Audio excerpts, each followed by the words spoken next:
Epístola aos Coríntios 11, 23. Por mais que esse seja o texto da Santa Ceia, eu não vou começar ministrando a Santa Ceia, por mais que hoje seja dia da Santa Ceia, mas nós vamos ler aqui o que a Bíblia diz. Provavelmente você conhece esse texto de cor, mas vamos lá, diz assim, ó. Porque eu recebi do Senhor o que também vos ensinei, que o Senhor Jesus, na noite em que foi traído, tomou o pão e, tendo dado graças, partiu e disse: tomai, comei, isto é o meu corpo que é partido por vós. Fazei isto em memória de mim. Semelhantemente, também, depois de cear, tomou o cálice, dizendo: este cálice é o Novo Testamento, ou dependendo da tradução, a nova aliança no meu sangue. Fazei isto todas as vezes que beberdes, o quê? Em memória de mim. Porque todas as vezes que comerdes este pão e beberdes este cálice, anunciais a morte do Senhor até que venha. Jesus já veio a segunda vinda dele? Não, então está no prazo de validade ainda. Então a ordem continua valendo. Amém? Devemos sempre continuar anunciando a morte do Senhor. Agora o que eu quero lhe chamar a atenção nesse texto é que Jesus ministra o pão, que representa o corpo dele, diz: esse é o meu corpo que é partido por vós. E ele diz: fazei isso em memória de mim. A hora que ele vai ministrar o cálice, que representa o seu sangue, ele diz: todas as vezes que vocês beberem, vocês vão fazer isso em memória de mim. E ainda ele completa dizendo: e todas as vezes que vocês comerem e beberem, vocês vão anunciar. E engraçado que ele não diz anunciar a vinda dele, a primeira vez. Ele não diz abençoar a volta dele, a segunda vez que ele vier buscar a igreja. Ele não diz para anunciar, ele diz: anuncia a minha morte até que eu venha. A Santa Ceia, então, é uma Santa Ceia memorial. Claro, outras igrejas têm outros costumes, né? Mas a maioria das igrejas evangélicas ministra a Santa Ceia uma vez por mês, como nós fazemos aqui, e é uma ceia memorial. Quem instituiu isso, né, em obediência a essa ordem de Jesus? Jesus que instituiu isso. E eu não acho que Jesus instituiu isso, né, olha, faça isso em memória de mim, achando que a gente iria simplesmente esquecer dele, ou esquecer da sua morte, esquecer daquilo que ele fez por nós. Mas se o motivo não é esse, então por que Jesus mandou que todas as vezes que a gente comesse, Jesus não diz de quanto em quanto tempo, mas ele diz: todas as vezes vocês vão fazer isso em memória de mim. Nós instituímos uma vez por mês, como eu disse, outras igrejas têm outros costumes, mas todas as vezes que a gente for fazer, é para fazer trazendo a memória, se lembrando dele. E claro, o motivo não era que ele desconfiasse que a gente esqueceria dele, apesar que a nossa memória parece muitas vezes um tanto quanto curta. Sim ou não? Mas sim, para que todas as vezes a gente trouxesse à memória aquilo que Jesus fez. Porque nós vamos entender que uma coisa é eu saber de algo, ou ter o conhecimento daquilo. Outra coisa é eu ter aquilo que hoje eu quero chamar da consciência daquilo.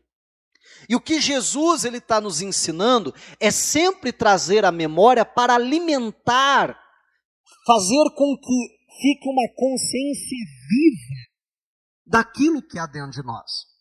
Eu contava aqui no culto da manhã que eu estava orando, pedindo a Deus que me desse uma palavra para trazer hoje, e a palavra não vinha. E não vinha. E não vinha. Eu estou falando assim, né? Não estou falando que eu abri a Bíblia e disse: Deus, me dá uma palavra que eu quero pregar. Não, durante a semana. Antes da semana dizia: Deus, domingo agora é Santa Ceia, me dá uma palavra. E passou segunda e nada. E na terça-feira: Deus, domingo agora é Santa Ceia, me dá uma palavra, nada. E assim foi. E eu já estava até com algo já que eu estava estudando, eu falei, ó, Deus, o senhor não fala nada, vai isso aqui. E aí eu fui ontem à noite fazer, a gente está fazendo um devocional em família, a gente foi fazer o devocional em família, que fala a respeito de gratidão. E especificamente a lição de ontem, então, falava a respeito da gratidão com relação à salvação. E aquilo entrou tão forte no meu coração, eu entendi. Então, por isso que o senhor não, passou a semana inteira sem falar nada, porque era exatamente nesse momento isso que o senhor queria falar. E aí eu li o devocional, e a gente estava ali em família, com meus 2 filhos também, e eu terminei de ler o devocional assim, era uma linguagem um pouquinho mais culta, talvez, posso chamar assim. E aí eu terminei de fazer a leitura, eu virei para minha filha e perguntei, você entendeu? Ela ficou me olhando com aquela cara assim, de paisagem, né? Sem dar resposta, e eu já entendi a resposta, né? Pela leitura corporal ali. E aí eu tentei explicar aquilo que estava escrito de uma maneira mais simples possível. De uma maneira, quem sabe, até um tanto quanto boba, eu vou dizer assim. Eu acho que eu até desci um nível até mais baixo daquilo que ela entenderia, como se estivesse explicando para uma criancinha mesmo. E a hora que eu estava explicando, me veio no coração, é isso que a gente precisa entender. E nesse devocional, o autor ele falava a respeito, então, que às vezes, e eu vou trocar as palavras dele aqui, para ficar mais fácil, trazendo dentro da mensagem de hoje, que às vezes a salvação vai ficando algo tão comum para nós, algo tão normal para nós, que a gente perde a consciência da grandeza que é a salvação. Um pouco antes eu perguntei para o meu filho, né, o que Jesus fez? Ele diz, Jesus nos salvou. Eu falei, tá bom, mas nos salvou do quê? Porque não adianta, eu já preguei aqui outra ocasião, falando do inferno, eu dizia, não adianta a gente saber que fomos salvos, mas fomos salvos do quê? Ele até falou do pecado, eu falei, sim, também, fomos salvos do pecado, mas do que mais? Do inferno, da perdição eterna. Aí eu virei para minha filha e perguntei, a gente merecia ir para o inferno? Sim, a gente merecia ir para o inferno, ela respondeu. Eu falei, pois é, e Jesus nos salvou. Então, como eu dizia, eu fui tentar explicar ali de uma maneira, muito simples, muito singela, porque a grande verdade é que às vezes a gente vai nos esquecendo. Entenda, não é que a gente não lembra que foi salvo, mas aquilo que eu falava, a gente vai perdendo a consciência daquilo. E é muito perigoso quando o cristão perde a consciência da grandeza que foi a sua salvação. E eu penso que quando Jesus está dizendo, todas as vezes que vocês se reunirem e comerem deste pão e beberem deste cálice, vocês vão fazer isso em memória de mim, alimentando essa consciência. E aí eu até dizia, olha só, os meus filhos, meu irmão, eles nasceram praticamente na igreja, fisicamente falando, foi praticamente na igreja. A gente morava na igreja, literalmente. Então, os meus filhos não conhecem o mundo. Graças a Deus. Em nome de Jesus, nunca vão conhecer. Amém? Ajude a abençoá-los, assim como me ajuda a abençoar os teus. Então, para eles, a salvação, às vezes, se torna, e às vezes para nós também, algo tão normal. Não sei se você entende, tão comum, que a gente não para pensar a grandeza disso. Que a gente não para pensar, meu irmão, o que é que Jesus fez por nós e da onde Ele nos tirou, da onde Ele nos salvou. Então, o que Jesus está nos ensinando aqui, a trazer à memória, é alimentar. E aí eu quero tentar dar um exemplo para você, que esses tempos atrás eu conversava com uma pessoa, e tentava lhe dar algumas dicas, algumas orientações a respeito de vida financeira. Eu dizia, olha, não pode ser assim, tem que ser desse jeito, tem que ser dessa maneira, olha, você está gastando demais e tal, e assim, e enfim, tentando ajudar. E aí a pessoa chegou um momento e disse assim, tudo isso que você está me falando eu sei, eu só não faço. Mas eu sei que eu não posso gastar mais do que eu ganho. Eu sei que eu tenho que viver abaixo do meu padrão de vida. Ou ter um padrão de vida abaixo da minha condição financeira, né? Eu sei disso, eu sei daquilo, eu sei que eu preciso poupar, eu sei que eu preciso investir, eu sei que eu preciso isso. Tudo isso que você está me falando, eu sei. Eu só não estou fazendo. E aí a pessoa deu um outro exemplo, né? E disse assim, é igual quando a gente vai no nutricionista. O que o nutricionista vai falar para a gente já sabe. Talvez não saiba tudo, mas a grande maioria sabe. Ele vai dizer, a gente sabe disso. Sabe, mas come. Tá exagerando no açúcar, a gente sabe disso. Farinha branca é um perigo, a gente sabe disso. E assim vai. O problema não é a falta de informação. O problema é que aquela informação não gerou em nós uma consciência daquilo. E é só quando eu ouço 1, 2, 3, 10, 50, 200, 300, 500 vezes, que aí começa aquilo formar em mim uma consciência, que é mais que conhecimento. Está conseguindo entender? Que é quando aquilo ali fica tão claro para mim, a ponto de me levar à prática, a ponto de me levar a fazer algo. Teus filhos sabem que mentir é pecado e é errado, mas mentem? Sim. Porque ainda não formou, ou talvez se não mente é porque já formou uma consciência. Parabéns para você, teve um grande sucesso. Amém.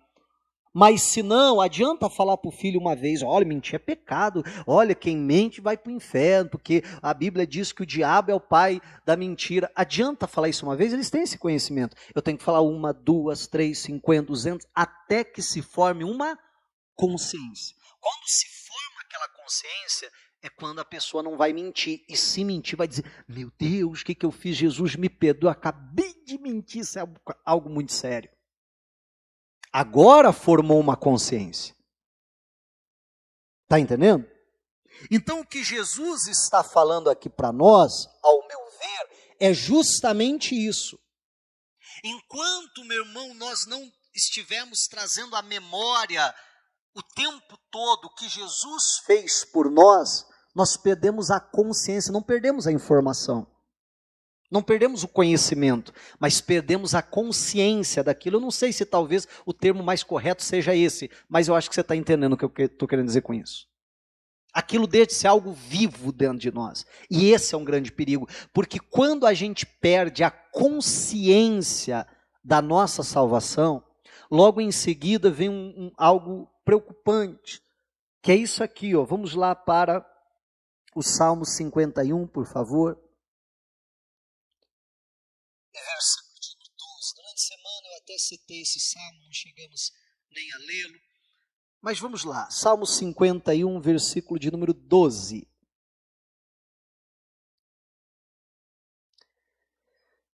Aqui é um salmo de Davi, quando Natã o repreende por causa do pecado cometido com Betseba, e ele então se arrepende, nessa oração de arrependimento, ele escreve esse Salmo 51, muito conhecido. Não vou ler ele todo, vamos lá direto no 12, que diz assim: torna a dar-me a alegria da tua salvação e sustém-me com espírito voluntário. O Davi, meu irmão, ele está pedindo a Deus, Deus, torna a dar-me, dai-me de volta. Eu já tive um dia, eu já experimentei a alegria da salvação, mas eu não tenho mais essa alegria. No caso de Davi, era por causa do pecado. Ele era salvo. Mas se ele morresse naquele período que ele estava em pecado, antes de se arrepender, ele iria para onde, gente? Para o inferno. Então, naquele período, ele não perdeu a salvação? Perdeu a salvação. E perdendo a salvação, ele perdeu o quê? A alegria da salvação. Aquele testemunho interior que somos salvos, que precisa produzir em nós essa alegria da salvação. Mas alguns perderam a alegria da salvação, e às vezes não é nem necessariamente por causa do pecado, outras vezes até o é, como no caso de Davi. Mas alguns não é sequer por causa do pecado, mas porque a pessoa perdeu a consciência da sua salvação. Você está entendendo? A salvação se tornou algo tão comum, tão normal, e a gente vai vivendo a vida, e aquilo é algo tão normal para a gente, que a gente não para mais para pensar na grandeza disso, e consequentemente já não nos alegra mais, porque somos salvos. Mas se você lembrar dos crentes do passado, a gente vai lembrar de muitas declarações assim: olha, não tem problema se eu estiver passando fome, o que importa é que eu vou morar no céu. Não tem problema se eu estiver doente, o que importa é que eu vou morar no céu. Não tem problema o que está acontecendo aqui, se eu estou sofrendo nessa terra, o que importa é que eu vou morar no céu. E eles viviam alegres por causa disso, sim ou não? Aí, parece que a gente cresceu um pouquinho no entendimento, se é que eu posso chamar assim, porque às vezes eu fico até meio desconfiado disso. Mas daí a gente aprendeu que Jesus não quer só nos salvar, Ele quer abençoar a nossa vida aqui. Que pelas feridas dele eu fui sarado, eu posso desfrutar aqui de saúde. Que é a vontade dele que eu prospere, então eu posso orar e buscar pela minha prosperidade, e assim por diante. Mas aí parece que a gente ganhou de um lado e perdeu do outro. Parece que a gente saiu de um extremo para passar para o outro. E aí, meu irmão, o que nos alegra é se alguma coisa está dando certo na nossa vida.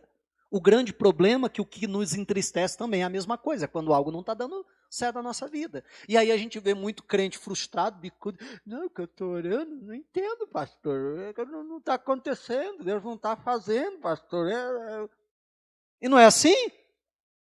E não consegue se alegrar, meu irmão, com a alegria da salvação. Eu não sei explicar isso de outra forma, eu sei explicar como aconteceu na minha vida. Não sei explicar de outra maneira, eu sei explicar pela minha experiência.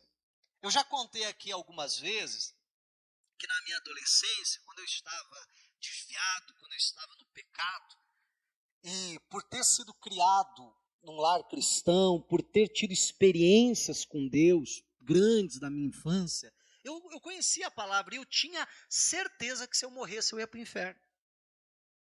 Eu já contei aqui diversas noites que eu deitava na cama, essa altura, eu acho que isso desde os 14 anos, ali, dali para frente, talvez até um pouco antes, mas eu deitava a cabeça no travesseiro e vinha uma angústia de morte. Era como se o diabo falasse: você vai morrer, você não vai acordar hoje. E aí eu começava a literalmente passar mal, às vezes assim, até falta de ar, uma dor muito intensa no peito, alguma coisa, e eu tinha a sensação que eu iria morrer. Mas o mais desesperador não era isso, eu tinha certeza que eu ia morrer e que eu iria para o inferno. Eu tinha plena consciência disso. Em mim não havia uma dúvida assim, dizer, não, mas talvez Deus me perdoe. Não, eu tinha consciência, eu vou para o inferno. Se eu morrer agora, eu vou para o inferno. E talvez por conta desse contexto ainda, essa questão da alegria da salvação, né, fazia muito mais sentido para mim, mas eu lembro um dia que eu estava na igreja, sentado nos primeiros bancos, aqui próximo, aqui ao corredor central, provavelmente na segunda fileira ali, que era geralmente onde a gente sentava. E num momento de oração, daquele de busca, veio aquele testemunho interior dentro de mim. Fazia poucos dias que eu estava na igreja, que havia me reconciliado com Deus e tal, e veio aquele testemunho interior que você está salvo. Meu irmão, eu não sei explicar para você a alegria que me tomou. Eu era ainda adolescente, meio sem juízo, mas eu lembro eu não sei se eu comecei a falar isso na oração, ou se eu orando eu comecei a pensar, não sei dizer bem. Só sei que como se eu falasse para Deus, eu dizia, repito, não sei se pensando ou literalmente falando, mas eu dizia: Senhor, se acabar o culto agora, e eu estiver saindo por aquela porta, naquela época se falava muito de bala perdida, não ligava o noticiário, falava muito de bala perdida, não sei se você lembra, né? Não sei quem morreu por bala perdida, o outro morreu por bala perdida, uma criança morreu por bala perdida, e era só isso que estava no jornal. E aí eu dizendo para Deus: Deus, se eu estiver bem sendo na porta da igreja agora e vier uma bala perdida e pá na minha cabeça, e eu caí no chão, e eu já vi até o sangue escorrendo assim e tudo, né? Eu disse: não tem problema. Por quê? porque eu vou morar no céu, eu estou salvo. Aí eu comecei a exagerar um pouco, né? Na frente da igreja passava uma avenida assim, mais movimentada que essa. Eu disse, Jesus, se eu estiver aqui atravessando a rua para ir para minha casa, e vier um caminhão e blá, blá, blá, me atropelar e não sobrar nada de mim, não tem problema, eu vou pro céu. Meu irmão, eu não sei te explicar a segurança que isso dá, eu não sei te explicar a alegria que isso dá, mas eu não consigo ver de outra forma, senão isso aqui que Davi está falando, a alegria da salvação. Porque eu já experimentei perder a alegria da salvação, e eu já experimentei ter a alegria da salvação. E nós precisamos ter essa alegria, mas tem muito cristão que entende isso. Já não é mais o mais importante. Isso já não é mais suficiente para alegrá-lo. E é isso que é trazer uma consciência viva dentro de nós. É interessante que no texto que a gente começou de Coríntios, Jesus diz, fazei isso em memória de mim, toda vez que comer, toda vez que beber, fazei isso em memória de mim. E ele termina dizendo, toda vez que comer, toda vez que beber, anunciem a minha morte.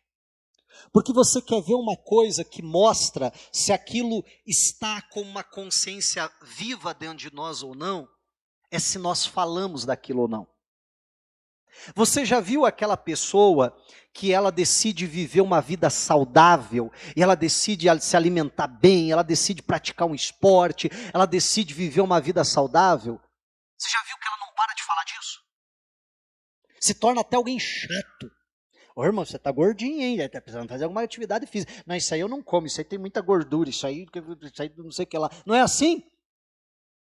E a pessoa não se aguenta. Ela o tempo todo está falando daquilo, porque aquilo se tornou uma consciência viva dentro da pessoa.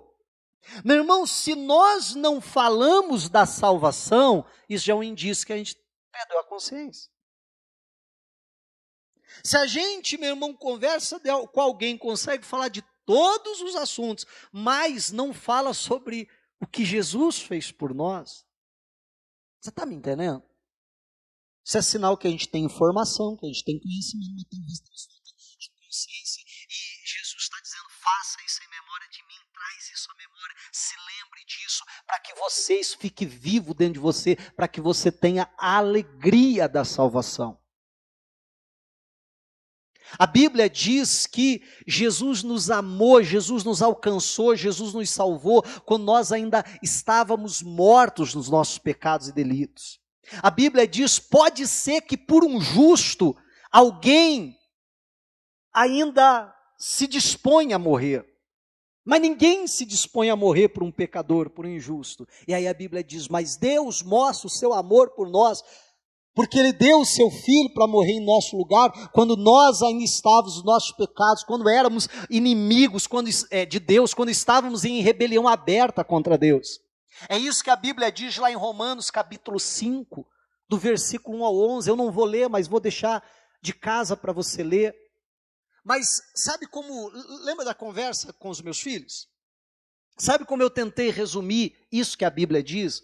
Romanos 5, do 1 a 11, eu tentei resumir da seguinte maneira, eu falava, nesse momento eu me dirigia para minha filha, e eu dizia, imagine que você foi pega por uns sequestradores, foi levada para um matagal, um lugar isolado, e lá eles iriam te torturar, e lá eles iriam te matar.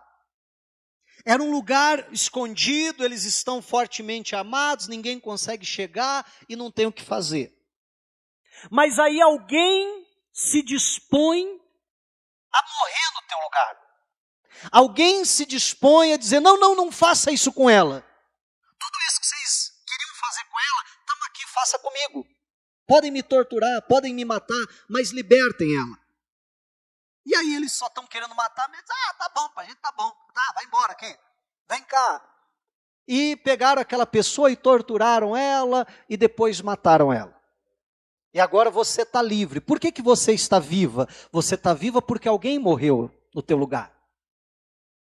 Você não sofreu porque alguém sofreu em teu lugar. Só que imagine você Passa um tempo, agora você está livre, você está liberto daqueles homens maus. Mas aí um belo dia você diz, quer saber? Eu vou lá naquela floresta novamente. Eu vou lá me entregar àquelas pessoas. Eu vou deixar elas me torturarem, eu vou deixá-las me matarem. Então você está fazendo com que a vida daquela pessoa que morreu em teu lugar, que aquela pessoa morreu à toa. Você concorda comigo? Morreu em vão, porque aquela pessoa morreu para você não morrer. Mas aí você vai lá e está se entregando novamente. Eu dizia, isso é o pecado. Porque foi exatamente isso que aconteceu. Nós iríamos para o inferno, para o sofrimento eterno. Mas Jesus diz, não, eu vou morrer em teu lugar. Para nos libertar do pecado, do domínio das trevas. Mas aí eu decido voltar a pecar. Voltar à vida errada. Eu estou fazendo em vão a morte que Jesus. Sim ou não? Eu estou, me desculpe a expressão, mas cuspindo no rosto de Jesus. Dizendo, eu não estou nem aí contigo, com aquilo que você fez. Meu irmão, isso é coisa muito séria. E nós precisamos trazer isso vivo na nossa memória. Para a gente acabar, eu não quero me alongar demais, vamos para Hebreus capítulo 2, por favor. Lá para o finalzinho da Bíblia. Hebreus capítulo 2, versículo 1. Olha o que a Bíblia diz aqui. Acharam aí? Posso ler? Diz, portanto, algo que nos convém é algo que é bom para nós. É algo que nos beneficia, sim ou não? Né? Então, convém-nos atentar com mais diligência para as coisas que já temos ouvido. Para quê? Para que em tempo algum nos desviemos delas. O que é isso? Senão o que eu falava até agora. Formar em nós uma consciência. Porque a Bíblia não está falando de a gente aprender algo novo. A Bíblia está falando que nos convém, que isso é bom para nós, que isso vai ser benefício para a nossa vida, nós darmos atenção com ainda mais diligência para as coisas que nós já temos ouvido. Nós já ouvimos que Jesus morreu por nós? Sim, mas nós precisamos ouvir isso 1, 2, 3, 5, 10, 500 vezes, nos lembrar todo o tempo, chegar diante de Deus e dizer, Jesus, obrigado, porque eu ia para o inferno, o Senhor me salvou. Isso nos convém.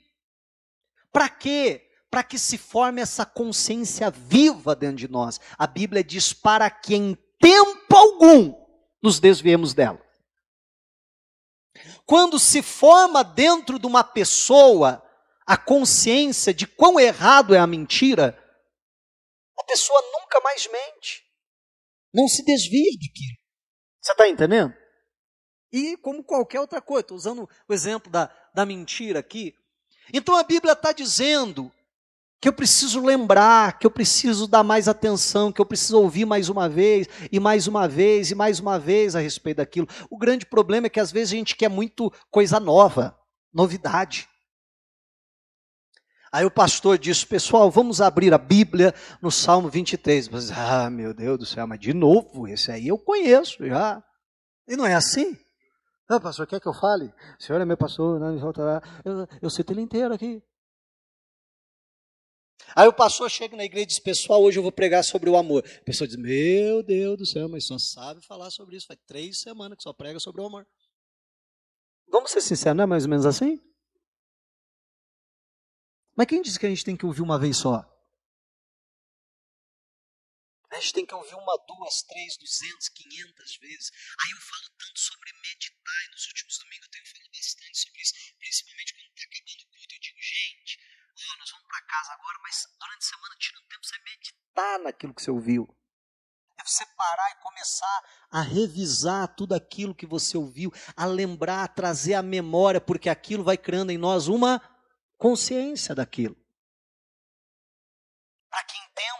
nos desviemos dela. Aí a Bíblia continua dizendo, olha só, porque se a palavra falada pelos anjos permaneceu firme, e toda transgressão e desobediência recebeu a justa retribuição, como escaparemos nós se não atentarmos para tão grande salvação? João Ferreira de Almeida, atualizada, segunda edição, traduziu assim, ó: como escaparemos nós se não levarmos a sério tão grande salvação? Tem uma outra tradução da Bíblia ainda, que eu não lembro agora de cabeça qualquer, mas diz, como escaparemos nós se desconsiderarmos tão grande salvação?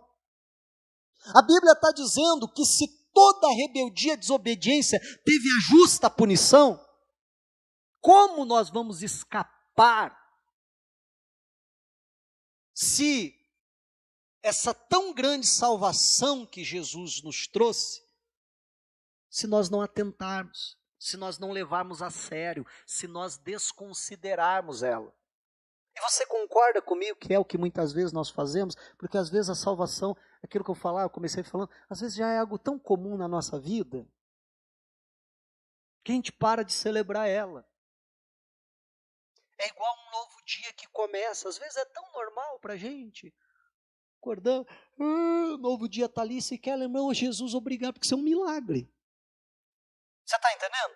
Mas aquilo já é tão comum, não, amanhã nasce outro dia e tal, e aquilo é tão comum, que a gente perde a consciência da grandeza daquilo. Mas a Bíblia está dizendo, como escaparemos nós se não levarmos a sério tão grande salvação? Deixa eu continuar para terminar. Esta, tendo sido anunciada inicialmente pelo Senhor, depois foi confirmada pelos que ouviram.